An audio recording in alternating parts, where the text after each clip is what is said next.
Bien, buenas noches, tardes o días, según corresponda. La conversación en esta ocasión va a tener una particularidad, y una particularidad yo creo que no es menor, y es que tengo esta vez una invitada de lujo en el canal, la doctora Atilana Guerrero Sánchez, que me hace el gran honor de haber aceptado la invitación para llevar a cabo este diálogo filosófico, ¿no? Para conectarse conmigo desde España, además con el desfase horario que tuvimos algunos inconvenientes por ahí, anecdóticos. Y bueno, no puedo dejar de mencionar aquí que la doctora Atilana es una figura que yo admiro desde hace muchos años. No tengo, por desgracia, la fortuna de conocerla en vivo y a todo color, ¿verdad? De hecho, esta es la primera vez que nos vemos teleceptivamente, ¿no? Pero sí es verdad que he seguido con mucho interés sus ponencias videograbadas en el canal de la Fundación Gustavo Bueno, sus artículos en las revistas El Catoblepas, en otras revistas, por supuesto, españolas de filosofía. Y quisiera ahora presentarla brevemente, si ella me lo permite, ¿verdad? Bueno, Atilana Guerrero Sánchez es doctora en filosofía por la Universidad de Oviedo. Se tituló con una tesis que estuvo bajo la dirección de Gustavo Bueno Sánchez, cuyo título era Pedro Sánchez de Acre, filósofo español, ¿no? Es una tesis que dio, de hecho, lugar a un libro también que se publicó en el año 2018, si no estoy mal, por parte de la editorial Academia del Hispanismo, que lleva por título también, si no me equivoco, Pedro Sánchez de Acre, un ortodoxo español, ¿no? No un heterodoxo, como diría Menéndez Pelayo. Este sí es un ortodoxo de verdad, ¿no? Y bueno, trabajos estos dos, tanto la tesis doctoral como el libro que de ella se derivó, que giran en torno a la figura de se llama humanista, ¿no? De un autor, vamos a decirlo para no comprometernos con estos rótulos, un autor interesantísimo del siglo XVI, español, que es Pedro Sánchez de Acre, justamente, ¿no? Que yo sepa, su figura no ha sido estudiada a profundidad por nadie más que por la doctora Atilana, a menos que me esté equivocando, en cuyo caso pues pido disculpas por mi ignorancia. Y bueno, precisamente ya que mencionaba que Atilana ha publicado numerosos artículos en el Catoblepas, justamente en el número 116 del Catoblepas, se publicó un texto de la doctora Atilana donde se presentaba un avance de esa tesis, ¿no? De lo que luego iba a ser la tesis doctoral, que lleva justamente el título homónimo de Pedro Sánchez de Acre, filósofo español, ¿no? Y esto lo digo porque quiero conminar, no invitar, sino conminar a nuestros escuchas a que vayan a leer ese texto, ¿no?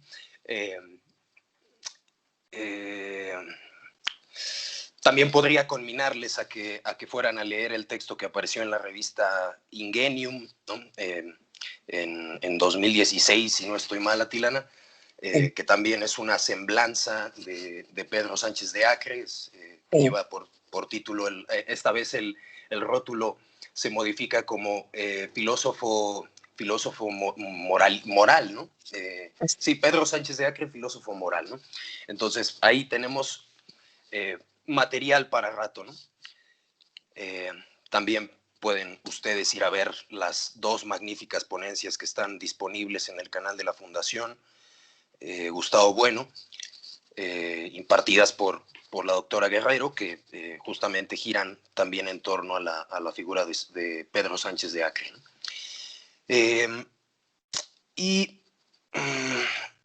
Bueno, no me gustaría además dejar de mencionar a Tilana que, porque evidentemente no es este tu único trabajo filosófico, ¿no? Y esta presentación puede hacer parecer lo contrario, pero no me gustaría dejar de mencionar que en la revista El Catoblepas también hay una polémica que en su momento, cuando yo la leí, a mí me pareció una joya filosófica, una polémica en la que tú participaste en torno a la idea de amor con Alfonso Fernández Tres Guerras, ¿no? También conminaría a los espectadores a que fueran a leer inmediatamente esa polémica, porque vale mucho la pena. Además, en el materialismo filosófico no se ha tratado realmente la idea de amor de una manera exhaustiva. De hecho, creo que tu tratamiento en esa polémica es el único que hay disponible en torno a la idea de amor en los círculos del materialismo filosófico, ¿no?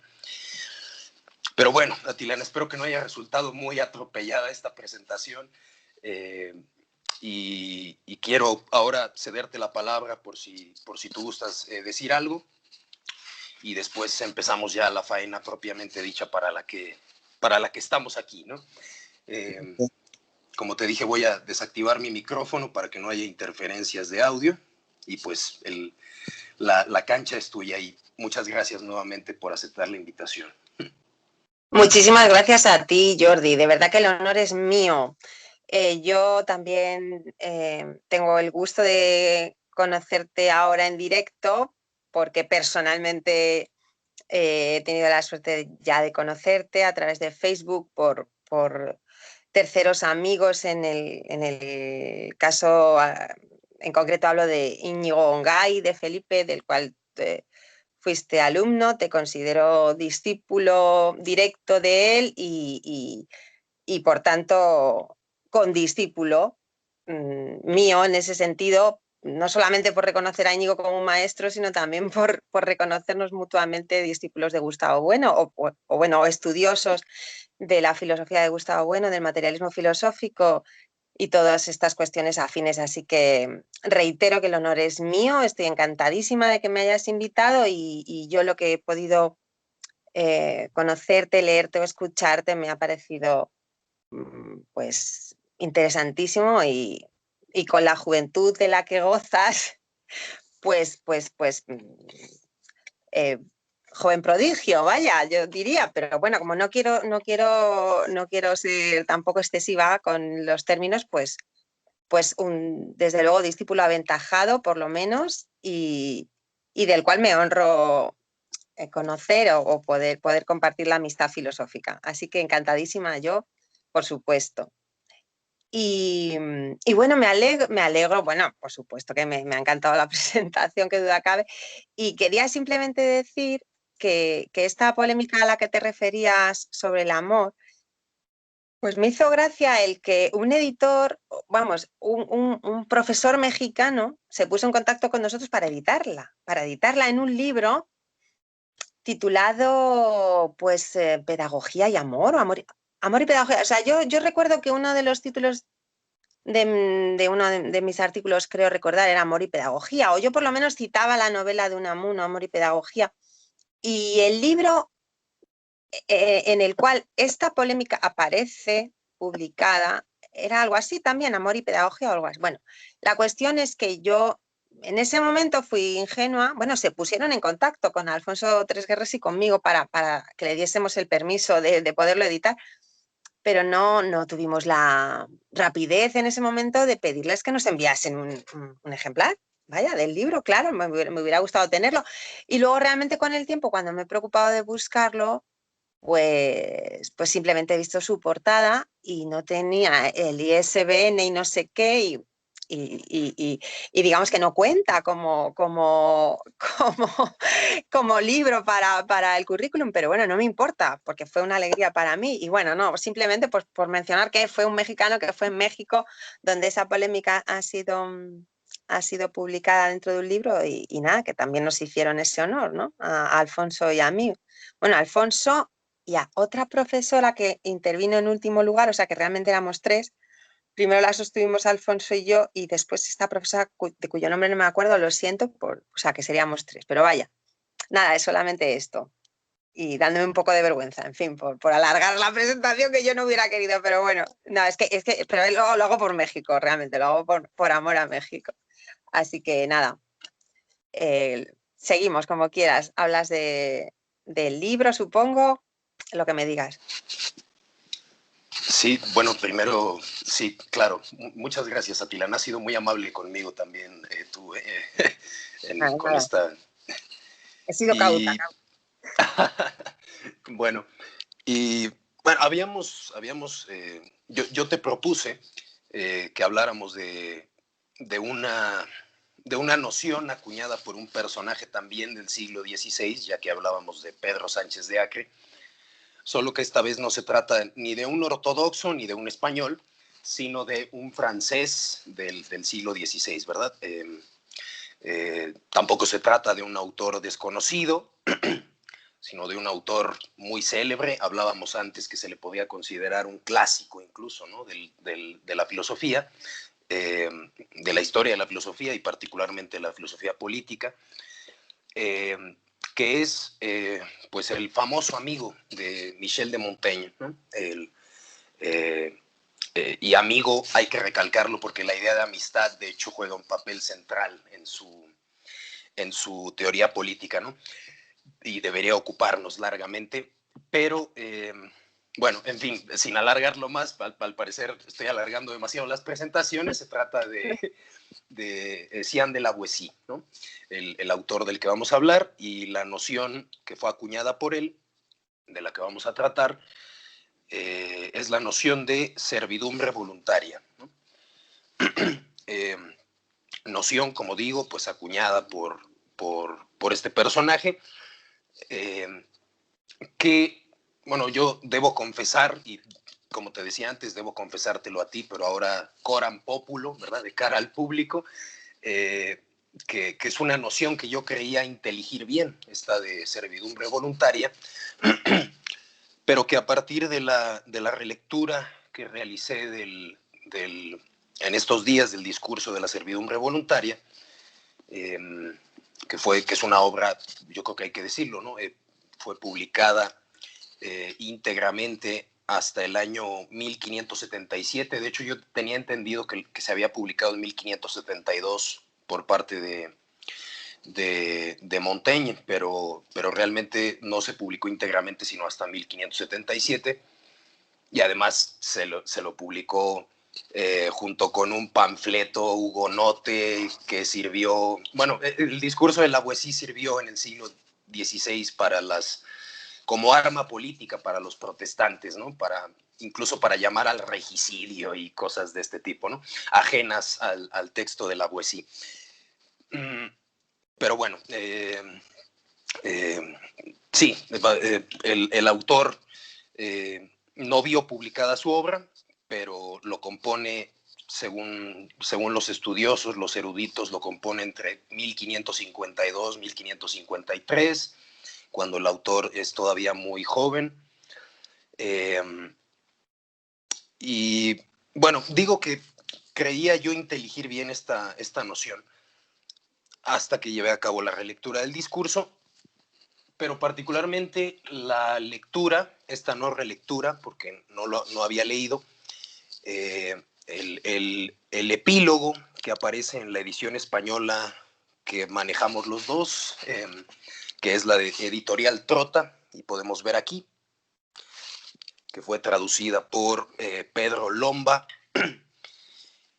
y que tiene un epílogo escrito por Claude Lefort, titulado El nombre de uno, ¿no? Bueno, Claude Lefort, creo que todos lo conocemos, ¿no? Es el teórico político cuyos análisis sobre la idea de totalitarismo, etcétera, pues han sido decisivos en el siglo XX. De hecho, es curioso, nació el mismo año en que nació Gustavo Bueno, en 1924. Estudioso de Maquiavelo y, en fin, una figura también, un astro, ¿no?, de la filosofía política.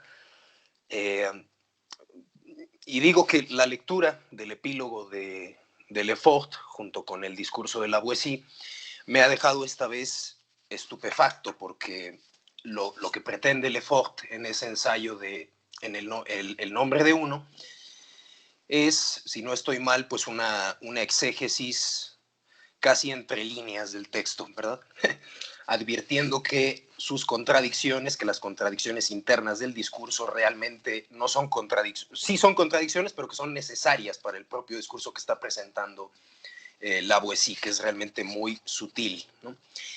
Entonces, yo quisiera de nuevo darte la palabra para que sí, comencemos el intercambio en torno a esta obra y advertirte que yo me he quedado estupefacto con esta relectura del texto de Lavoisier y cosas que yo creía que tenía muy claras se me han barrido por completo, ¿no?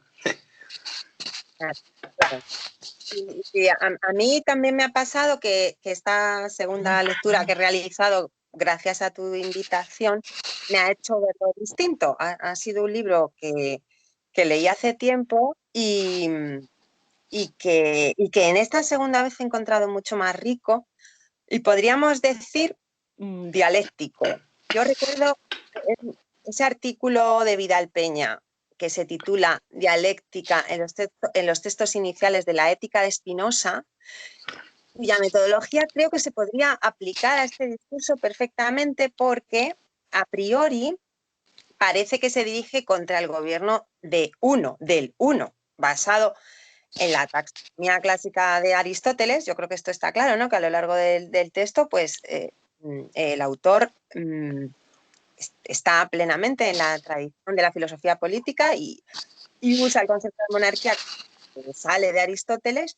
Claro, gobierno de uno, gobierno de varios o gobierno de todos, que como sabemos, y tal y como explica Gustavo Bueno, en diversas ocasiones, creo que es en el panfleto contra la democracia realmente existente, cuando habla de esta taxonomía, pues bien, pues sabemos que Aristóteles se basó en los enunciados de la lógica, claro, el enunciado singular, el enunciado particular, el enunciado universal, y que no responde a la realidad política, porque es imposible el gobierno de uno, ¿no? De hecho, el comienzo del texto es paradójico por esto mismo, porque es como que el autor se burla de cómo uno puede gobernar a tantos, ¿no? Dice, como, todos tienen ojos como él, todos tienen manos, algo así. Es decir, es como muchos soportan la tiranía de uno,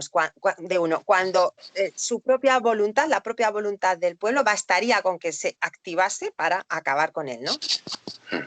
Y claro, esto podría ser como ese proton pseudos, por decirlo así en plan clásico, ¿no? Ese primer principio erróneo a partir del cual el texto se va desarrollando y en cuya dialéctica el propio autor va demostrando que no es tan ingenuo como a priori parece. Porque esa paradoja que es el título, ¿no? Para que se vea la edición.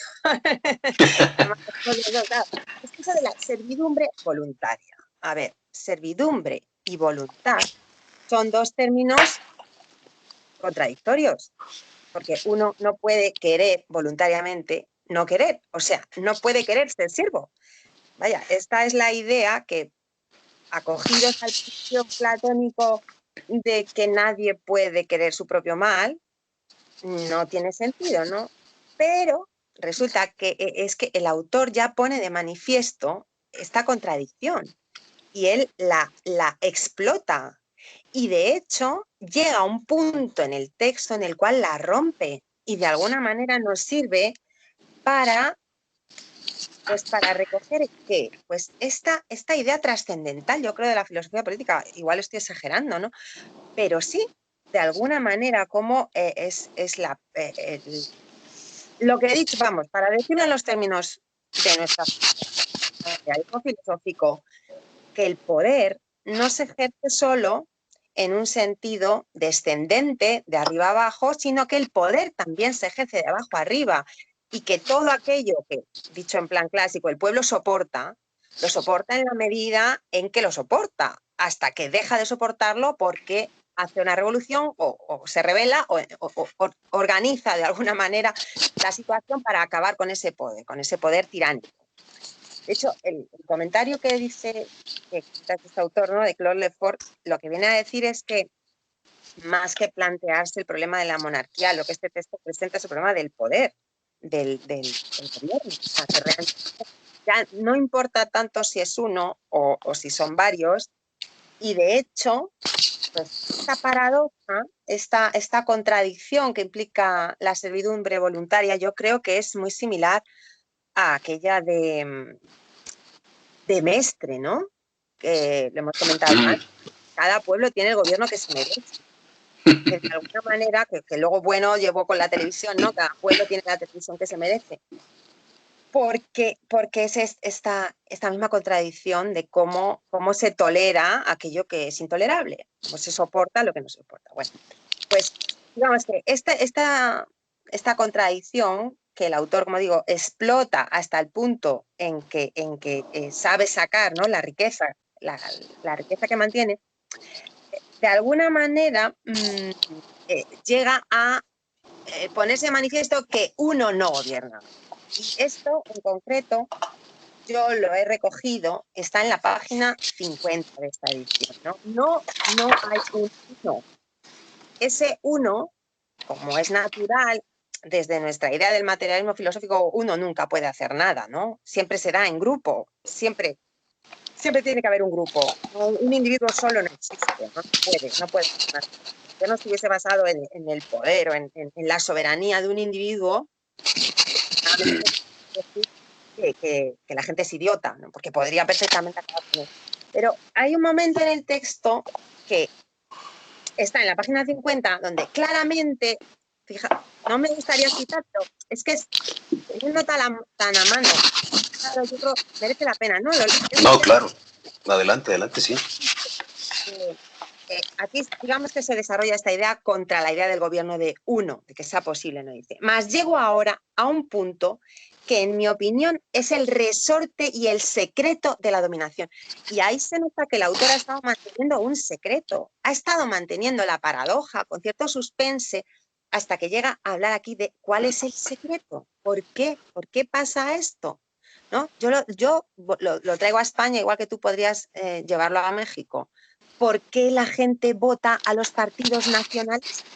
O sea, yo me pregunto, ¿no? Aquellos que nos quieren quitar la lengua, que por dice que es la lengua, lo primero que significa a una sociedad política.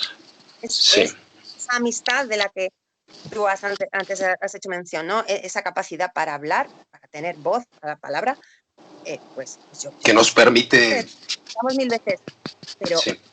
unos políticos que nos quieren quitar lo que es el principio de la política, que es la lengua, que es el español, y luego resulta que ganan las elecciones. ¿Esto cómo es posible? Bueno, pues es esto la servidumbre voluntaria. Pues dice, el secreto de la monarquía, el sostén y el fundamento de la tiranía, ¿cuál es? Quien piense que las alabardas, las guardias y la vigilancia de los espías protegen a los tiranos, a mi juicio se equivoca mucho. Estos se sirven de aquellas, según creo, más por la costumbre establecida, O sea, viene a decir, no son las armas, más evidente. ¿Qué es lo que mantiene al pueblo sometido? Entiende que es la fuerza, evidentemente, pero no, eso no sería suficiente. Me salto el párrafo en el que dice que no es esto, no son las tropas de caballería, no son las. No se creerá al principio, ¿no? Pero es verdad que siempre son 5 o 6 los que mantienen al tirano. 4 o 5 los que para él mantienen a todo el país en servidumbre. Y ahora viene, a continuación, una cascada de esos 5 o 6 que por debajo tienen a 500 o 600. Esos 600 que luego tienen a 6.000. Y entonces hace un perfil de lo que sería la clase dominante, pues diríamos, pues cómo decir, pues por el que no pasa el tiempo. O sea, es un texto que podríamos decir es trascendental, históricamente hablando, ¿no? Esto sucede en cualquier sociedad, sea una democracia del presente, sea una sociedad del antiguo régimen, ¿no? Al final, en suma, que con esto llegan a través de favores o componendas las ganancias o las retribuciones que se obtienen con los tiranos, de manera que al final se haya casi tanta gente para la que la tiranía parece ser beneficiosa como gente para la cual la libertad sería agradable. Y otra vez, y perdón, vuelvo a España, cuando se preguntan españoles y algunos partidos políticos lo denuncian, ¿no?, como uno de los problemas de España, la hipertrofia de la administración. ¿Cómo es posible que haya tantos cargos públicos que se no dupliquen, sino quintupliquen los Total. cargos? Porque ya no es la referencia del Estado o de la comunidad autónoma, sino que es que ya hablamos de las diputaciones, de los ayuntamientos, es decir, cómo hay tanto funcionario, tanto vaya, tanta burocracia. Pues es esto. Tantos tiranuelos, diría la Boesí, tantos tiranuelos. Exacto, se necesita, o sea, de hecho, entonces el sometimiento no es directo del uno al pueblo, sino que va en cascada de unos hacia otros, de manera que veríamos una red, ¿no?, mucho más compleja, mucho más articulada dentro de la sociedad, bueno, pues que podríamos decir que es lo que se llama sociedad clientelar o etcétera, ¿no? O sea, que esto que está claro, que es el gobierno de pocos o de muchos. Y al final, y ya que he empezado mi intervención por ahí, mira por dónde voy a cerrar bien, ¿no? Que es la crítica de bueno a la taxonomía de Aristóteles. Al final, esta taxonomía, bueno, la reduce al establecimiento de dos tipos de régimen, o las pauriarquías o las oliarquías, o sea, el gobierno de pocos o el gobierno de muchos. Y estos muchos pueden ser partidos políticos o pueden ser nobles del siglo XV o pueden ser los que sean, ¿no? La cuestión es que numerosos grupos en solidaridad frente a otros o pocos, pero lo suficientes como para mantener sometido o controlado, gobernado al resto de la sociedad. Entonces, bueno, digamos que si quieres, para darte la palabra, para que puedas introducir algo más, esto es lo primero que... No, muy pertinente. Sí, no, perfecto. Has cerrado perfecto. Y además añadiría yo un matiz a eso en solidaridad frente a otros, más bien en complicidad, en complicidad frente a otros, sí. diría la Boesí, ¿verdad? No, porque justamente entre los tiranuelos, el propio tirano dice, más allá de los límites de la amistad, justamente porque aparece como esta figura y nos da la clave, de hecho, al inicio mismo del texto, ¿no?, con la cita con la que empieza, de la Ilíada, de Homero, donde dicen, en tener muchos señores ningún bien veo, ¿no? Que la cita de Homero es, en tener varios señores ningún bien veo, que uno sin más sea el amo y que uno solo sea el rey, ¿no? Esto podría parecer que efectivamente, claro, la Boesí lo cita con sarcasmo, por supuesto, ¿no? Porque después dice, si se hubiera quedado la frase simplemente en tener muchos señores, ningún bien veo, la frase sería perfecta, ¿no? Pero Ulises, urgido por las circunstancias del discurso que tiene que apaciguar al pueblo, que uno solo sea el rey. Y quiero conectar con la idea de amistad, pero digamos, se necesitan unos preliminares para esto, ¿no? Es curioso porque esta misma cita de Homero, Aristóteles la refiere en la política, y de hecho Claude Lefort lo recuerda en su epílogo en varias ocasiones, pero no recuerda que esa misma cita Aristóteles la utiliza en la metafísica, en el libro 12 de la metafísica, para hablar de Dios, justamente cuando presenta este monoteísmo, ¿verdad? Sí, indubitable que hay en Aristóteles, aunque después se diga no, pero después introduce 15 motores inmóviles. Bueno, pero el argumento del libro 12 es que justamente Dios es uno solo, y utiliza esta cita, que uno solo sea el rey, para hablar de Dios, ¿no? Lavoisier justamente no es ingenuo, como decías tú muy bien, respecto a la noción de monarquía, ¿no? Vamos, que no está hablando exclusivamente de la monarquía, porque con tirano, Lavoisier se refiere, como él mismo lo dice, puedo referirme prácticamente a cualquier forma de gobierno. O sea, no estoy hablando solamente de la monarquía de la Francia de aquellos años, como quisieron interpretar los protestantes para utilizar con aviesos fines el discurso, sino aplica para cualquier gobierno, ¿no? Y digo que quería conectar esto con la idea de amistad, porque por algo que también Gustavo Bueno solía recalcar machaconamente, ¿no? Que era que no puede haber amor hacia Dios, es decir, ni por parte de nosotros, al Dios de Aristóteles, ¿verdad?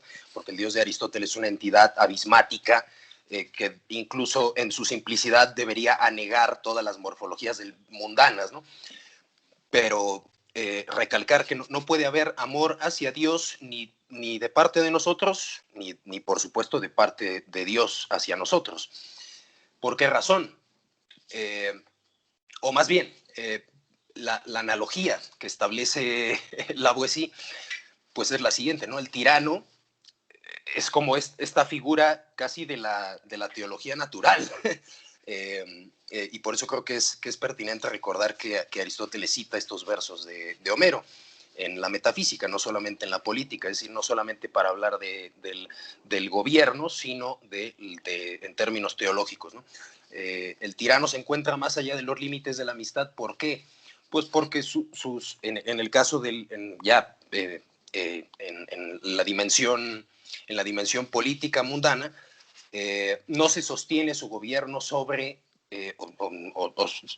sobre la amistad, sino sobre la complicidad que hay entre esos tiranuelos que van formando la cadena de dominación y que llega incluso hasta el más humilde de los súbditos de ese reino o de esa sociedad política o como se quiera decir, ¿no? Bueno, esto es lo que yo diría de manera un poco atropellada, así al pronto, pero me ha parecido muy pertinente a ti, Lana, que recalques que Lavoisier no es tan ingenuo como para creer en esta visión del antiguo régimen de que el poder recae en uno solo, o que incluso en la visión paulina del nulla potestas nisi ad Deo, ¿no? No hay poder que no venga de Dios, ¿no? Es decir, el Lavoisier rompe con esto. El tirano es uno más, ¿no? Es más, el tirano es menos que un hombre, dice Lavoisier, ¿no? Precisamente porque es incapaz de amistad, que es lo que define a las sociedades políticas, según Lavoisier, ¿no? Si los vínculos que realmente traban esa sociedad no son las complicidades de los avaros etcétera, sino que es el reconocimiento, y lo dijiste tú muy bien, a través de la lengua entre los individuos, ¿no? Eso es, eso es. Sí, sí, no, muy, muy interesante lo que has dicho de que no es posible la amistad con Dios, exactamente. Sí, sí, eso le dedica el final. O sea, de hecho, el discurso de alguna manera termina con la idea de amistad porque es la contrafigura de la relación que establece el tirano con los súbditos o el gobierno, digamos, con los gobernados, mal gobernados, porque esta es la idea, ¿no? Como tú has dicho, en el fondo es cualquier forma de gobierno, cualquier forma de mal gobierno, se podría decir tiránico, ¿no? Y yo iba a decir que a propósito de esto que has dicho de Dios, pues en el texto aparece cómo se usa la religión para envolver de misterio al gobernante. Y de hecho es un pasaje que a mí me resulta, ya que estamos en confianza, me resulta un poco oscuro porque no sé si es cínico, tal como, o sea, cínico en el sentido irónico, tal como lo interpreta Lefort, o no, o a Francia realmente la salva, porque claro, al final no deja de ser un autor francés y, hombre, resultaría un poco chocante que todas las repúblicas usaran la religión de manera, o digamos, los gobernantes usaran la religión de manera instrumental y en Francia eso no sucediese. Lo que pasa es que como tengo esa reticencia siempre, ¿no?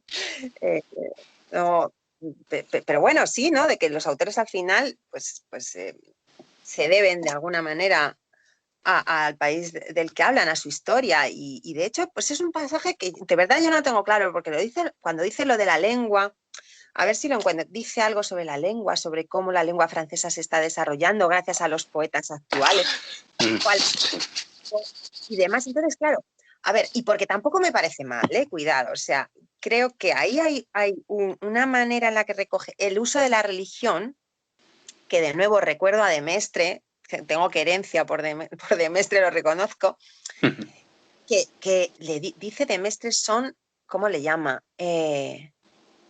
Ficciones útiles. Claro, yo cuando leí en Demestre que la religión era una ficción útil, me sobrecogió, porque yo decía, pero bueno, si este se supone que es un conservador y me está diciendo que la religión y todas estas cosas son ficciones útiles, entonces es un pasaje, sí, ya lo he encontrado, en el que la Boétie dice cómo los tiranos usan de la religión y tal, pero al hablar de Francia, pues no utiliza ese lenguaje tan irónico, a mí me parece, ¿no? Dice, los nuestros sembraron en Francia algo semejante, sapos, flores de lis, la santa ampolla y la oriflama. Claro, esta retahíla, no, digamos, bueno, sí, esta lista de cosas ya suena humorística, ¿no? Entonces, de lo cual, por mi parte, y sea como sea, no quiero descreer, porque ni nosotros ni nuestros ancestros hemos tenido motivo para ello, pues hemos tenido siempre reyes tan buenos en la paz y tan valientes en la guerra, que sea como sea, y aunque han nacido reyes, no parece que hayan sido hechos como los demás por la naturaleza, sino elegidos por Dios omnipotente antes de nacer para gobierno y conservación de este reino. O sea, a mí me parece curioso, porque claro, es verdad también que la introducción de Pedro Lomba, por cierto, compañero mío de carrera, el cual fue, bueno, muy buen compañero, amigo, y que, por cierto, tuvo la gentileza de estar en el tribunal de mi tesis doctoral, esa de la que nos has hablado al principio. Y pues Pedro Lomba en su introducción nos aclara que este uso protestante que tú también has subrayado, pues estaba lejos de lo que el propio Boétie probablemente hubiera querido, porque era un católico creyente, o sea, quiero decir que era un firme católico, ¿no? Y entonces, a mí no me ha resultado tan fácil verlo en la línea de esta ironía de cómo se usa la religión. O bueno, digamos que podría reconocerse ese uso de la religión sin necesidad de que solamente se entendiese la religión en ese sentido instrumental, que pudiera haber un núcleo verdad, que reservase al catolicismo una verdad para la religión. Pero bueno, en todo caso, interesa, pues, por lo que luego dice también de la lengua, ¿no? Que es cómo se han desarrollado las poesías, que no se atreve a criticarlas, ¿no? Minuciosamente, porque, bueno, se está creando, por decirlo así, la mitología de Francia o algo así, ¿no? Viene a decir, como la historia de Francia mezclada con estas leyendas que son tan necesarias. Bueno, en todo caso, como quería simplemente esto decir, ¿no? Que él subraya cómo los tiranos han usado de la religión. Y bueno, pues por hablar de un francés, no sé si tirano, no me atrevo a decir de Napoleón, aunque bueno, ¿cómo vamos a cortarnos tanto? Yo, hay una frase de Napoleón muy simpática que decía que Alejandro Magno lo tenía muy fácil porque los griegos se creían que era un dios, pero que cualquier panadera de París sabía que él no era un dios ni podía ser. No, no obstante lo cual, sí, pero no obstante lo cual, Hegel sí vio en Napoleón el espíritu, ¿verdad? A caballo. Le tenía muy lejos, seguramente la panadera de París le veía muchísimo más corpóreo y material. Pero bueno, que este pasaje dedicado a la religión es muy curioso. En relación con esto también, vale, ¿cuál sería la forma actual, por decirlo así, de este uso de la religión para envolver, ¿no? De magia a la política? Pues el mito de la cultura, dicho en nuestros términos. Y el autor, o sea, de la Boétie lo dice tal cual, o sea, es consciente y se da cuenta de cómo los pueblos son sometidos no por la fuerza, no por la pobreza, no, ni por la miseria, sino, y me detengo en la página 45, gracias a los teatros, los juegos, las casas, los espectáculos, los gladiadores, las bestias extrañas, las medallas, los cuadros y otras bagatelas semejantes que fueron para los pueblos los cebos de la servidumbre. O sea, si hubiese que hacer una historia del mito de la cultura, de cómo los autores han podido encontrar, bueno, ya Platón podríamos decir que señaló que había que tener cuidado con los poetas, ¿no? Si hubiese que hacer una historia del mito de la cultura, yo creo que este sería un pasaje importante. O sea, ver cómo todo esto sirve para tener a la gente aleccionada, dirigida hacia otros intereses y que, bueno, pues es tan evidente como lo vemos tan claro, pero claro, no resulta tan claro. No resulta tan claro este concepto que estamos intentando desentrañar, ¿no? De la servidumbre voluntaria, o sea, el querer voluntariamente ser siervo, el querer que te sometan. No sé si darte la palabra o pasar a lo de la costumbre. Tú verás, porque, claro, en esta dialéctica, quizás otro punto muy importante es aquel en el que el autor, en lugar de a la naturaleza, porque dice, ¿cómo es posible, ¿no?, que aquello que tienen las bestias, que es el ansia de libertad, y cómo se nota, cuando tú tienes que dominar a una bestia, pues se revela, etcétera, pues dice, como el hombre,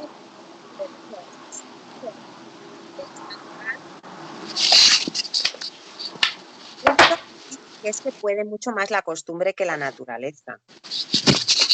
Ahí, pues también se dirige hacia un territorio, desde el punto de vista materialista, muy interesante, porque acepta la posibilidad de que haya pueblos no nacidos en libertad, acostumbrados al mal gobierno y que aceptan entonces la tiranía por costumbre, que nosotros diríamos son las instituciones, ¿no? Pero bueno, lo dejo ahí para no estar tanto tiempo hablando. Te cedo la palabra para que tú me puedas continuar o cambiar o introducir otra cosa. Yo luego vuelvo a esto.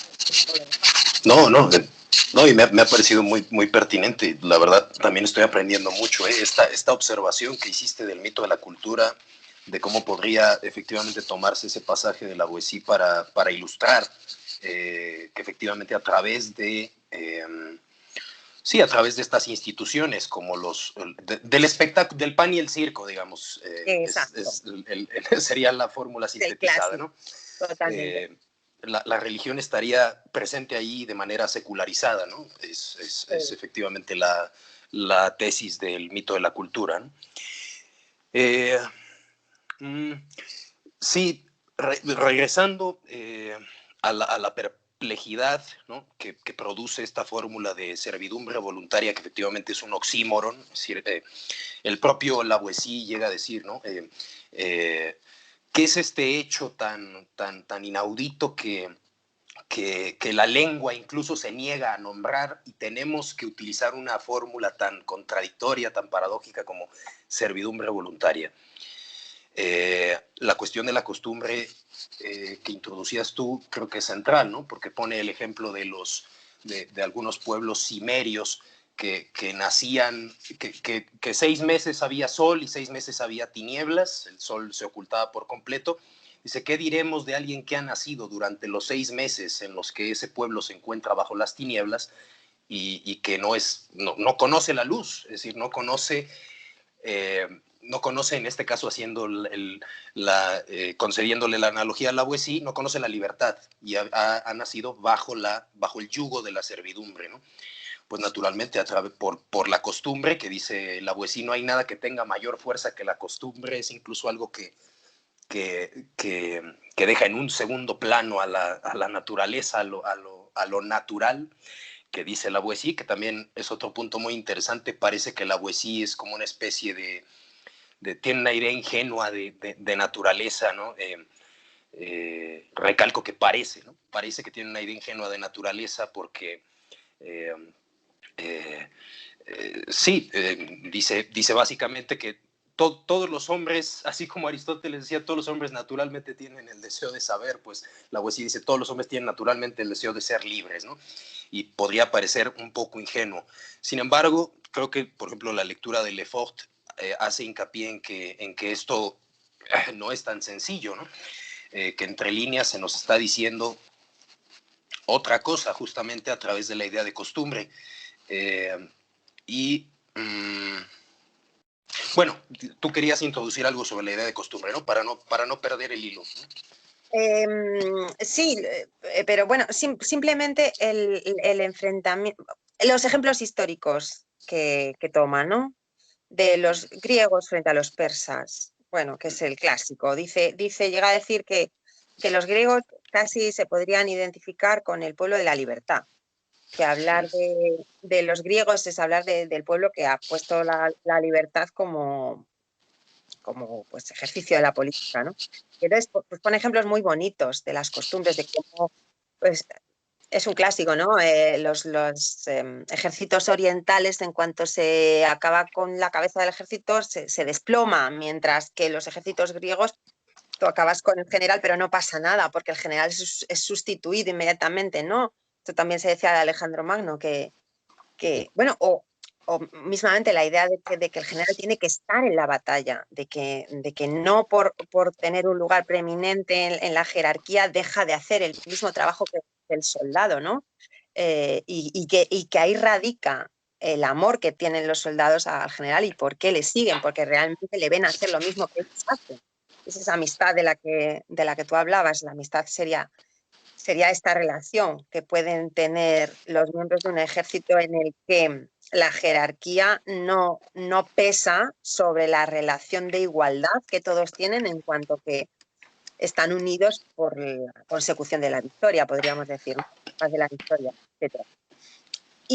Pero lo que pasa es que lo que iba a decir sobre la costumbre era en el sentido de cómo recogería de alguna manera la idea de institución histórica del materialismo filosófico, por el hecho de que, claro, efectivamente, la naturaleza ya está en otro plano, ¿no? Es la materia de la institución, la naturaleza. Es como si nosotros diríamos, esas fuentes etológicas, esa energía etológica necesaria, que como cualquier animal los hombres tienen, está reconfigurada a otro nivel, el que propiamente llamaríamos antropológico, de tal manera que pues, estas instituciones pueden incluso sofocar esa fuerza o esa energía etológica que a priori debiera de darse por existente o libre, sin control por parte de normas, pero no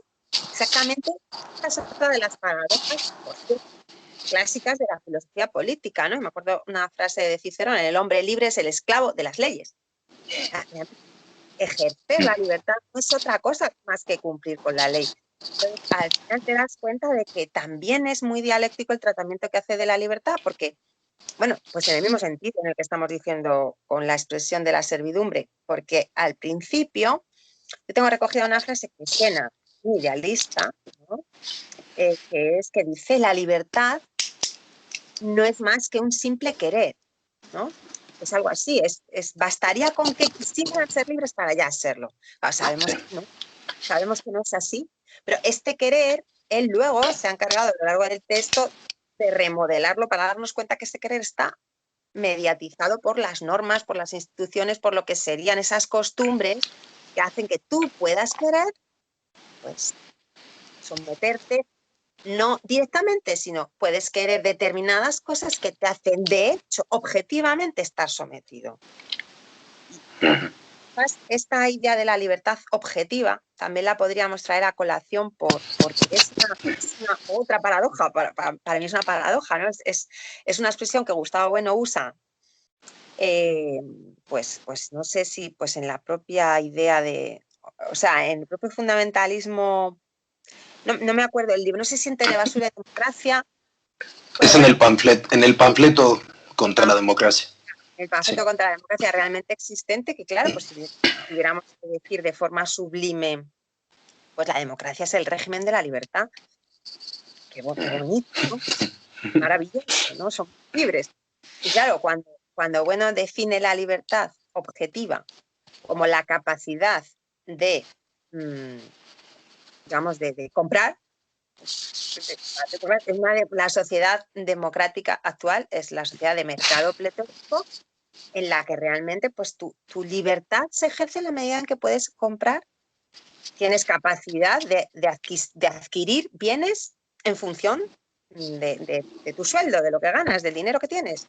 Y eso es lo que hace que sea una sociedad plural, porque hay muchos niveles, digamos, muchos niveles de renta, muchos bienes con diferentes precios, como para que el ejercicio de la libertad sea esto. Y claro, es una idea de libertad tan alejada de esta libertad metafísica, ¿no? Que se supone que define a la persona, que sería el ejercicio de su voluntad, de hacer lo que quieras. Claro, no tiene nada que ver, pero claro, no tiene que ver, o sí tiene que ver. Es darle un contenido positivo a ese querer. O sea, que realmente, en el fondo, esta es la metodología materialista. Si no se trata de negar el querer, sí, claro, pero el querer, ¿qué? ¿No? El qué que siempre Gustavo Bueno metía, ¿no? Es libertad para qué, educación para qué, pues querer el qué. Entonces, claro, pues es querer ir al teatro, ir a la lucha de gladiadores, ir a no sé qué, y no querer derrocar a Nerón o no querer derrocar a otros, que luego lo tienen que hacer otros. Porque eso es muy bonito también, ¿no? Cuando explica esto de la cadena de mandos, esto de la cadena de tiranuelos que decíamos antes, pues es muy bonito cómo la Huesí casi salva al pueblo, porque en el fondo normalmente los que se encargan de acabar con la tiranía son los cercanos a pueblo.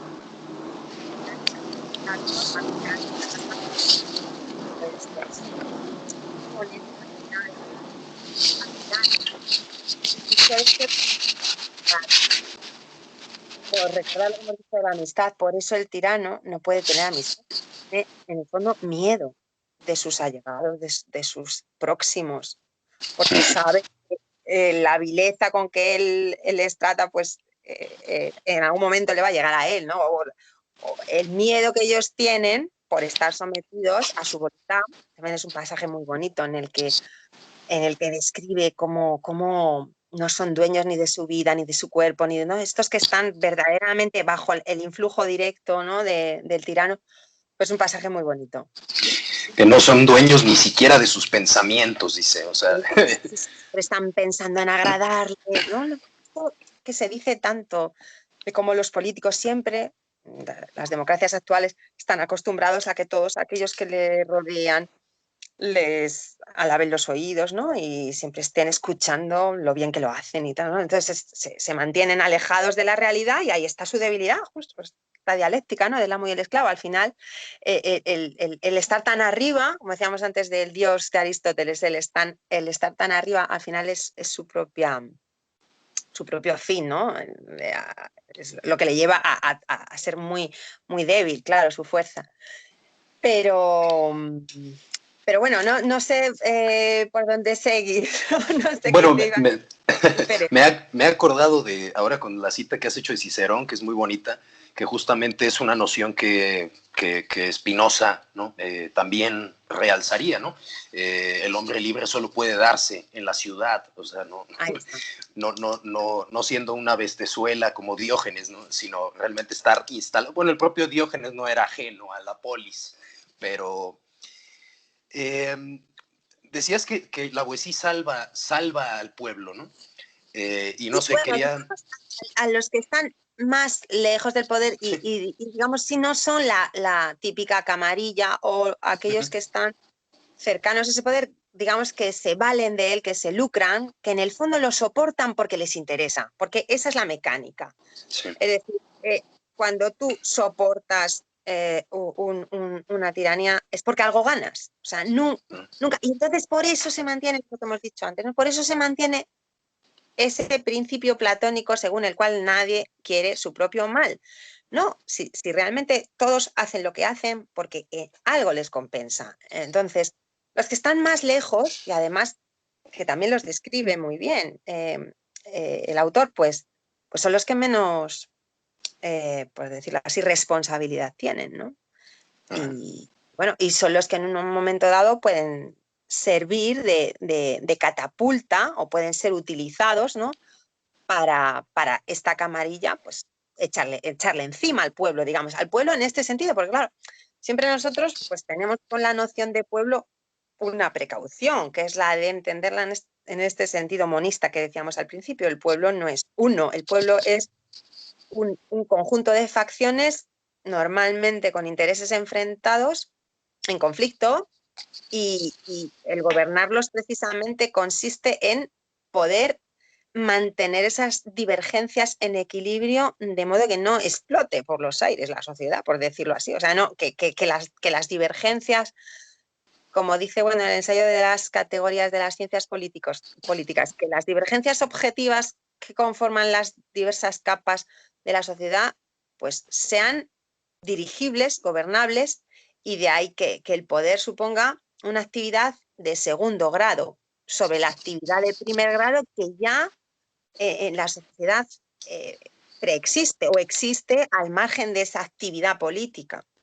Yo creo que esto, lo iba a decir al principio, pero bueno, ha salido ahora. Yo creo que este también es un mecanismo para poder romper el misterio de esta contradicción, ¿no? De la que venimos hablando, la servidumbre voluntaria, porque, claro, no es una voluntad directa de ser siervo, sino que es una voluntad de determinadas cosas que desde ese segundo nivel, desde ese segundo grado, se están dirigiendo. De manera que tú, sin darte cuenta, estás manteniéndote en una tiranía porque lo que se te está dando te compensa, porque lo que se te está dando te ceba, como dice la web, ¿no? El cebo de la tiranía, el cebo de la tiranía, ¿no? Antes he leído. Pues yo creo que esa es la mecánica, entender esta idea de la política como una actividad de segundo grado sobre otras actividades de primer grado que ya funcionan socialmente, que el político en el fondo no las pone, sino que las dirige, las reconduce, las puede eliminar también, por supuesto, ¿no? Puede considerar que hay algunas actividades que hay que directamente suprimirlas, pero siempre esta idea del segundo grado. Y por eso la relación con la filosofía, yo creo, por eso la actividad política está tan en relación con la filosofía hasta el punto de que, claro, el propio Platón decía que es que el buen político tenía que ser buen filósofo, ¿no? Este segundo grado, esa visión panorámica, ¿no? De los diferentes intereses y ser capaces no tanto de inventarlos, sino de dirigirlos en tu provecho. Y claro, esto es otra cosa muy importante de esta teoría política, ¿no? Que el núcleo del poder siempre tiene unos intereses particulares, pero no tienen que estar en oposición directa, digamos, con el conjunto. O sea, en ese sentido es como si recogemos lo que Marx aportó, pero en esa vuelta al revés, dándole la posibilidad de que no sea tanto que el Estado no tenga sus propios intereses, ¿no? O la clase gobernante no tenga sus propios intereses. Sí, sí, claro que los tiene, pero no pueden ser tales que no suponga esa armonía, ese equilibrio que el propio gobernante necesita, pues, para seguir gobernando. Y entonces al final acabamos hablando de la eutaxia, ¿no? Que es el mantenimiento del orden con una duración en el tiempo. Y esto también aparece en el comentario que hemos dicho antes de Claude Lefort, ¿no? Llega a decir que la tiranía no cumple con su propia misión, no puede sostenerse en el tiempo. Nosotros diríamos, no cumple con el principio de la eutaxia, o sea, una tiranía no suele durar, no se puede reproducir. ¿No? El tirano es de corta vida o suele acabar mal, ¿no? Su vida no suele ser... no suele ser la de un gobernante que impone un régimen que se mantiene, ¿no? La tiranía es imposible, tengo yo aquí apuntado, en la página 90 de esta edición, ¿no? El nombre de uno en el epílogo de Claude Lefort. Dice Claude, en realidad habéis comprendido ya, el deseo de servidumbre no puede cumplirse. Procedente del deseo de libertad, cegándose en el fantasma de un cumplimiento, solo se ejerce denegando la articulación de uno a uno en virtud de un encanto. No, pero no era esto, no.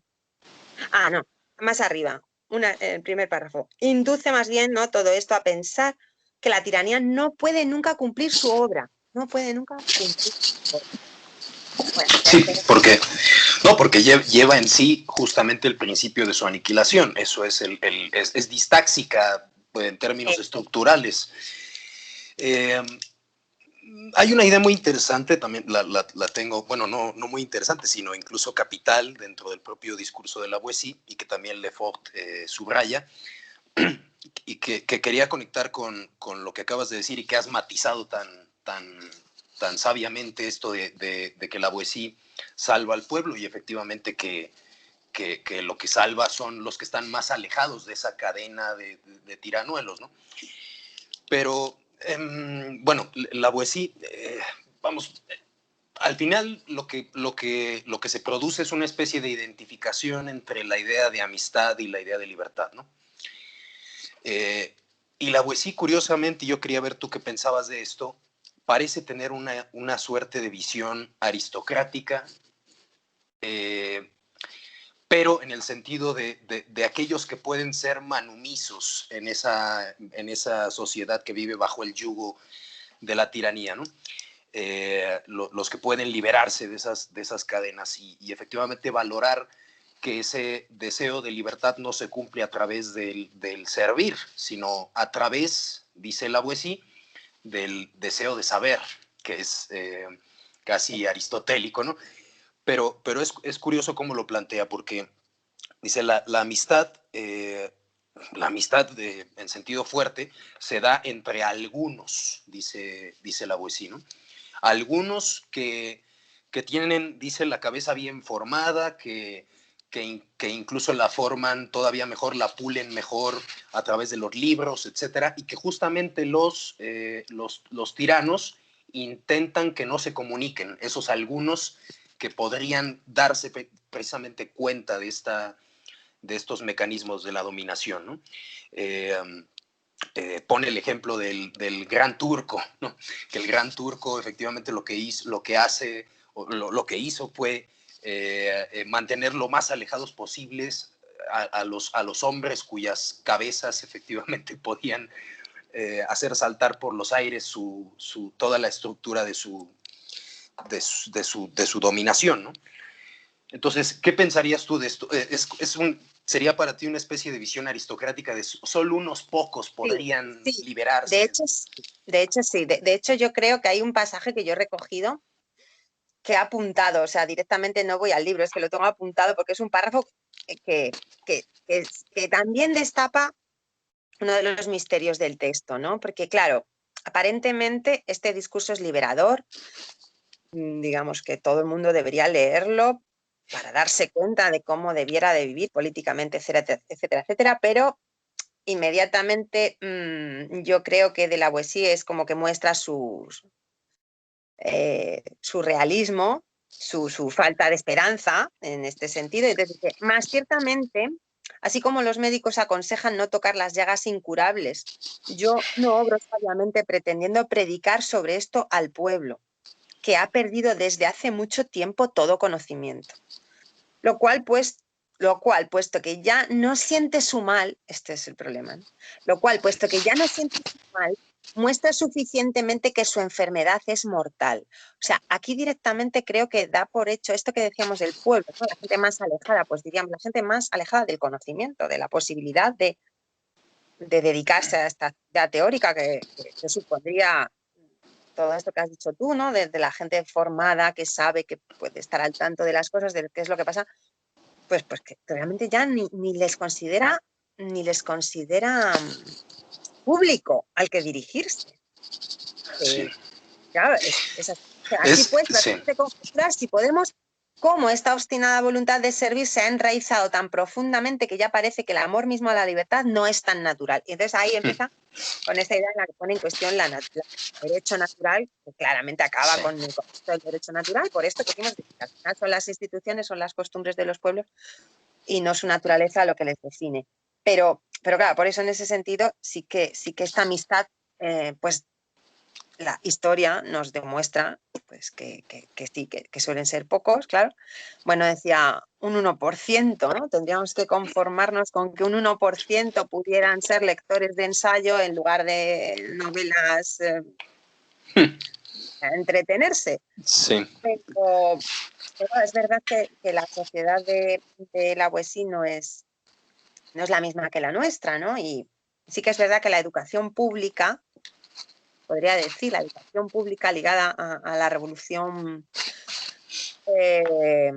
política moderna, contemporánea, vamos, la Revolución Francesa, etcétera, o sea, la Revolución Liberal en España, pues implica que todo ciudadano pueda al menos estar en disposición de poder leer a la Boétie, ¿no?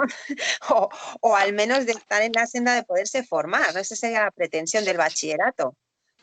Pero ahí también vemos cómo pues, la tiranía se define por el mal gobierno y asistir.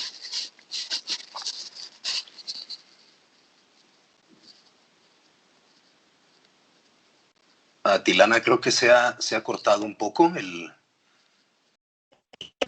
Ha dado una llamada, disculpa, ¿se ha cortado?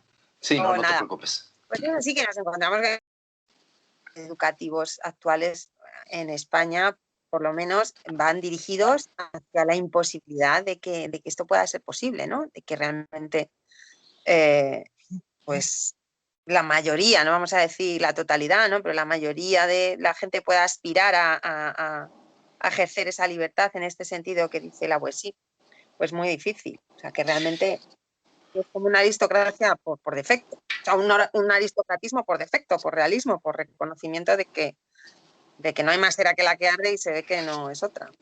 Y un realismo político, creo que es importante subrayarlo, que justamente proviene, dice Lefort, o podría provenir de Maquiavelo, porque incluso la cita que has leído tú, Lefort trae una de Maquiavelo, justamente que aparece en los discursos de Tito Livio, que es la medicina non è a tempo perché la malatia è divenuta incurabile, ¿no? O sea, la medicina no ha llegado a tiempo porque la enfermedad ya se ha hecho incurable, es la enfermedad de ese pueblo que ya no siente su mal. Y esto nos lleva al final, que me lo has ya confirmado, era una sospecha mía, pero ya me lo has confirmado, sí, que la visión que tiene la Boétie es aristocrática, que el discurso de la servidumbre voluntaria está dirigido para amigos, dice Lefort, es muy bonito, dice, solo ahora se nos revela quién es el verdadero destinatario de este discurso, el amigo, es el amigo en el sentido en que lo ha dicho, alguien deseoso de saber y de formar este vínculo con aquellos que están en su misma línea, ¿no? Sí. Sí. Por lo menos claro, la cooperación para poder derribar un gobierno sería difícil, pero sí, de alguna manera, yo no sé hasta qué punto si es la visión que pudiera tener un humanista, vamos a decirlo así, o bueno, un autor de las características de la Boétie, pues amigo de Montaigne, que podían pues mantener lazos de amistad con sabios de su estilo, de otros países, etcétera, gracias al latín, ¿no? Que podía ser todavía una lengua que les permitía pues estar en contacto con las publicaciones novedosas del momento y demás, pues se vería diferente a como se ve hoy. Realmente es esto, o sea, si vemos que el concepto de nación política introduce una novedad respecto a esta sociedad de antiguo régimen, pues podría ser esa. Yo, vamos, me atrevería a decir que esta amistad que en la que encuentra de la Boétie el sostén o la posibilidad de ejercer la libertad, o podría tener este grupo de hombres que podrían ser los destinatarios de este discurso, si no podrían ser el conjunto de los ciudadanos de la nación a través de la patria, por introducir un tercer elemento que permitiese ver la relación de amistad en realidad como una relación de, pues diríamos, de compartir el amor hacia un objeto, que en este caso sería la nación, sería la patria, y ahí estaría la amistad. O sea, no tanto en la relación de amistad entre dos personas o tres o las que sonaría más epicúrea. Entonces, quería yo traer la distinción entre la amistad epicúrea y la amistad estoica, ¿no? Excelente. De ser esta amistad donde él deposita verdaderamente la verdadera vida, ¿no? Como Spinoza, la verdadera vida en libertad, en un estado, ¿no? El buen estado sería aquel que propiciase este tipo de vida.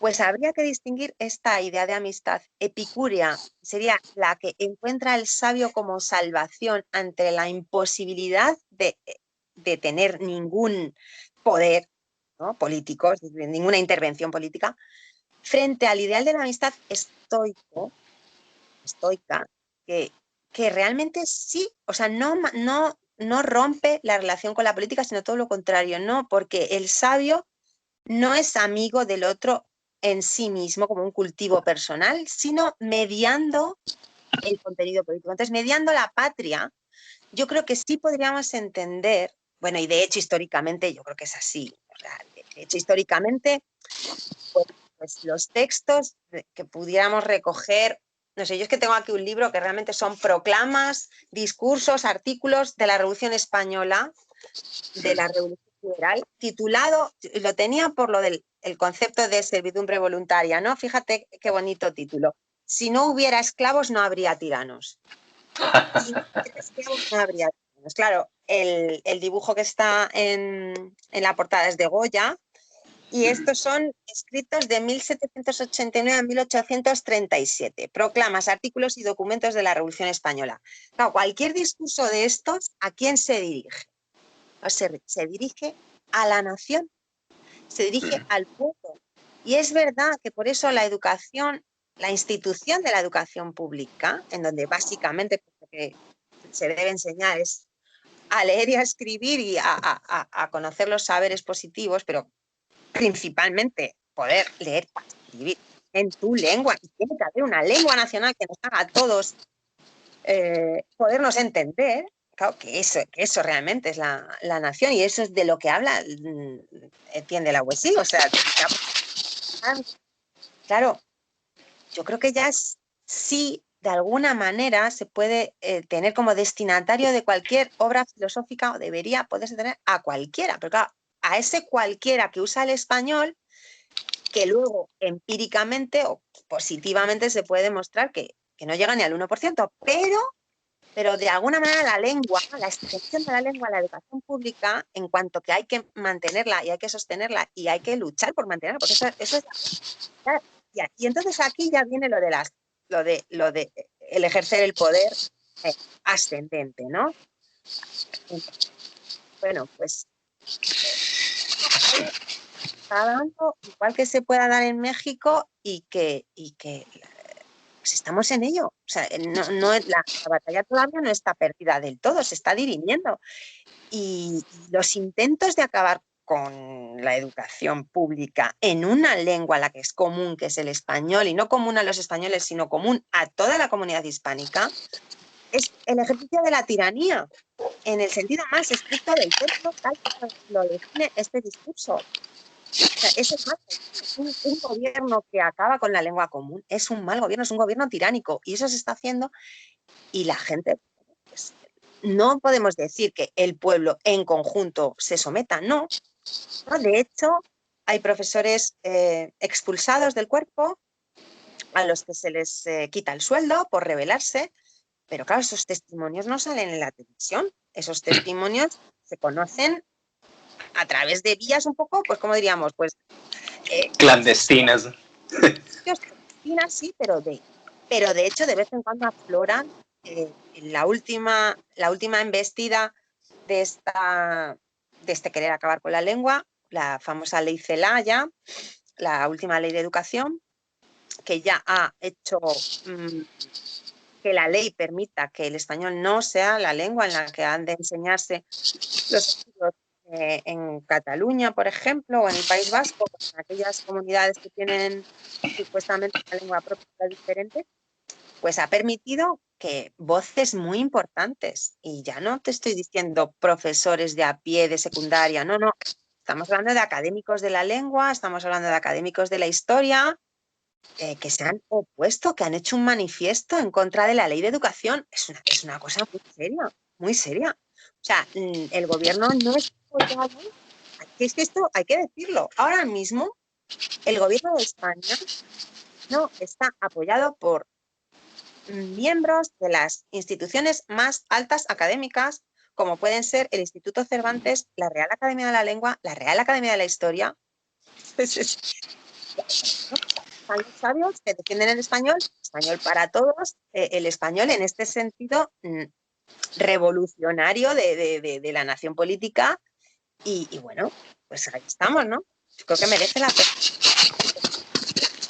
pensando que esta amistad está mediada por la patria, está mediada aquí por la patria, pero nosotros tenemos la suerte de no solamente tener a la patria española, ¿no? Sino tener toda Hispanoamérica.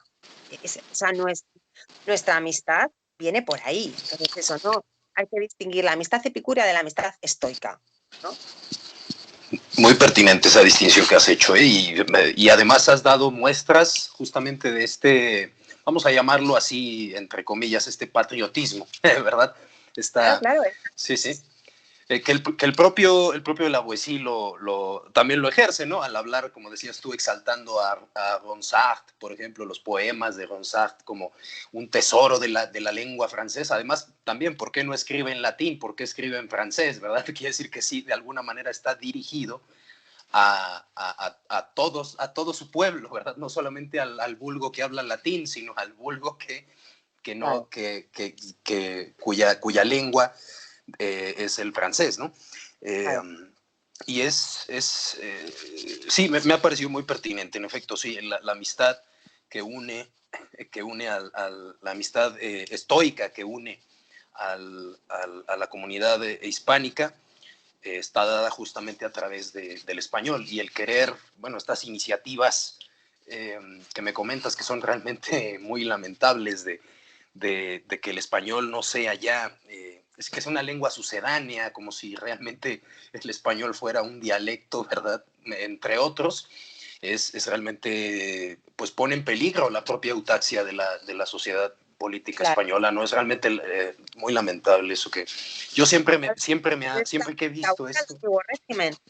De hecho, Exacto. la Revolución Francesa le da la razón a... O sea, la Revolución Francesa, pasados los siglos, de alguna manera hace que el discurso de la servidumbre voluntaria pueda recoger como destinataria a la nación francesa. Pues de alguna manera eso está hecho, pero igual que se ha hecho, se deshace. Y pues igual que no tenemos garantizado el que no haya tiranías una vez instaurada la democracia, pues, pues pasa que tenemos gobiernos que quieren acabar con ese que es el instrumento, la fuerza política que tiene el pueblo para entenderse entre sí y para tener esa amistad de la que hablamos. Que es el mecanismo que Lavoisier, lo vuelvo a repetir, ¿no? Que señala como uno de los principales, justamente que no se comuniquen entre sí los súbditos en el lenguaje de la época, ¿no? Que en este caso que no se comuniquen entre sí, evitar que se comuniquen entre sí, fragmentando las lenguas, fragmentando un idioma que realmente hay que ignorar toda su historia y hay que ignorar todas las construcciones que en él se han hecho, como diría don Alfonso Reyes, ¿verdad? Por citar aquí un mexicano, el español que admite tanto el atletismo de los poetas como el formalismo de la matemática, ¿no? Que puede rendir altos vuelos tanto en la épica como en la lírica. Es decir, hay que ignorar todo esto para fragmentarlo de esa manera, para relegarlo a ese grado, ¿no? Se necesita realmente un grado de maldad, es decir, de ignorancia, por seguir con Platón, para operar este tipo de Claro. medidas. O sea, sí, totalmente. Me gustaría resaltar que al principio la Lavoisier distingue obedecer de servir. Dice, no es obedecer sin servir. Que la distinción entre gobernantes y gobernados implicaría la obediencia como una virtud. Pero no estamos hablando de obedecer, sino de servir, ¿no? Sí. Que ya propiamente lo que sería el estar sometidas, ¿no? Dice, no ser gobernadas, sino tiranizadas. Porque, Sí. claro, no hay que hacer una lectura anarquista de este texto. Eso es, No se eso es. Sí. trata de no ser gobernados, no, no, no. El gobierno es necesario y evidentemente ser gobernado es una ciudad tan digna como ser gobernante, ¿no? Bueno, de hecho, como hemos dicho antes, el general tiene antes que ser soldado, ¿no? Pues al final un gobernado no podría bien gobernar sin darle valor justamente al obedecer.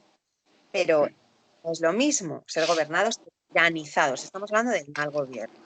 Eso es.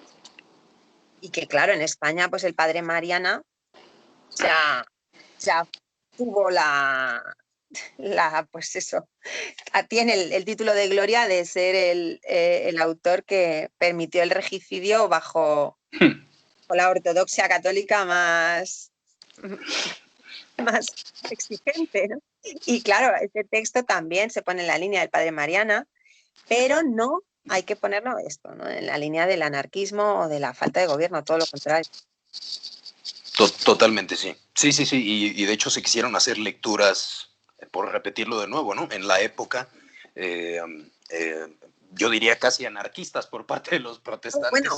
es verdad que de hecho el protestantismo podría ser algo así. Claro, no están hablando contra la monarquía en general, están hablando contra esos monarcas que todavía podían sentirse unidos a la Iglesia Católica y en ese sentido menos tiranos, en cuanto que vamos a barrer ya para casa, en cuanto que de la Iglesia. Claro, cuando el cesaropapismo haga, ¿no?, por el protestantismo, que el propio rey sea cabeza de la Iglesia, la tiranía está asegurada, podríamos decir, que ya sacralizas el poder. Claro, claro. Sí, sí, sí, sí. Ahí, bueno, está lo que se suele llamar totalitarismo y todas estas cosas, pero al final es el cesaropapismo que ya empiezan estos protestantes, ¿no?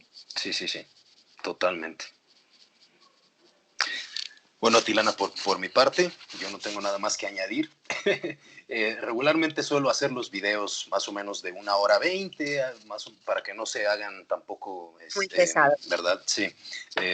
Como aquel escolástico que hablaba 24 horas seguidas, ¿no? Que tenía por costumbre estar. Pero me ha encantado realmente tenerte como invitada. Lo mismo te Eh, digo, que a mí me ha encantado igualmente. Lo he pasado muy bien, así que Me alegro, muchísimas pues cuando gustes podemos volver a concertar una charla de esta naturaleza en torno a cualquier cosa. y ¿Sabes? no sé si te hubiera parecido bien, por eso no quería, igual esto lo cortas y ya está, ¿verdad? Eso lo puedes cortar Eh, y ya, ¿no?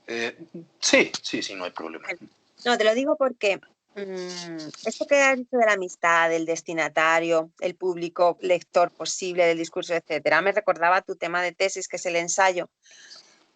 Como tiene tanta relación con esto, pues hubieras podido seguramente eh, aportar algo sobre esta cuestión, ¿verdad? Del género del ensayo. Vamos, yo si quieres, invito, pero como sé que tienes la intención de dedicarle otro programa, pues a lo mejor es mejor dejarlo.